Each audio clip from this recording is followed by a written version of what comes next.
Mughira भाई, एक हदीस आती है जिसमें नबी सल्लल्लाहु अलैहि वसल्लम ये फरमाते हैं कि जहन्नम के अंदर ज्यादातर औरतें होंगी।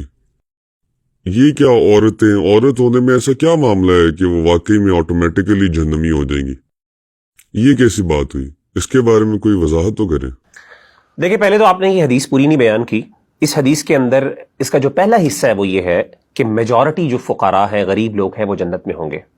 तो अगर आप ये एतराज़ करते हैं कि जी औरतें जो हैं वो जहन्नुम के लिए पैदा की गई हैं, तो इसका मतलब है बेचारे जन्नत सिर्फ गरीबों के लिए, अमीरों के लिए नहीं है। जो नेक लोग अमीर हैं, जो दुनिया में पैसा खर्च करते हैं, उनके लिए कुछ भी नहीं। देखिए, इट डजंट मेक सेंस। इसको थोड़ा सा अंडरस्टैंड करें, इसको ज़रा कॉन्टेक्चुअलाइज करें।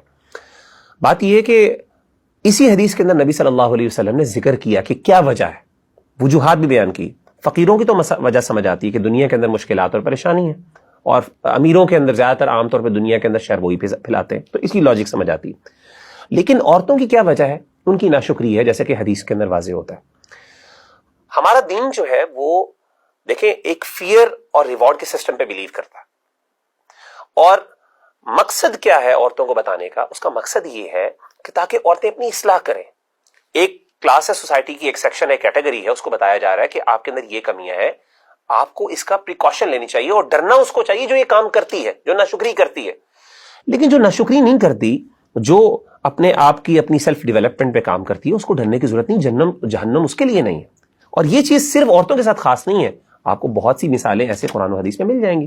मिसाल के तौर पर नबी सल्लल्लाहु अलैहि वसल्लम ने फरमाया कि मेरी उम्मत के अक्सर जो मुनाफिक हैं वो कुर्रा है। कुर्रा का मतलब ये है कुरान मजीद के कारी। लेकिन इसके साथ साथ आप देखें कि नबी सल्लल्लाहु अलैहि वसल्लम की एक और हदीस भी आपने फरमाया कि खैरुकुम मन तअल्लमल कुरान व अल्लमह, जो बड़ी मशहूर हदीस है कि तुम में से सबसे बेहतरीन वो है जो कुरान मजीद को पढ़ता है, पढ़ाता है। और एक हदीस में बाकायदा कुर्रा का जिक्र है, जैसे हज़रत अनस बिन मालिक की सही मुस्लिम की, कि बेहतरीन लोग थे कुर्रा, जो 70 कुर्रा नबी सल्लल्लाहु अलैहि वसल्लम ने एक जगह पर भेजे जिनको शहीद कर दिया गया।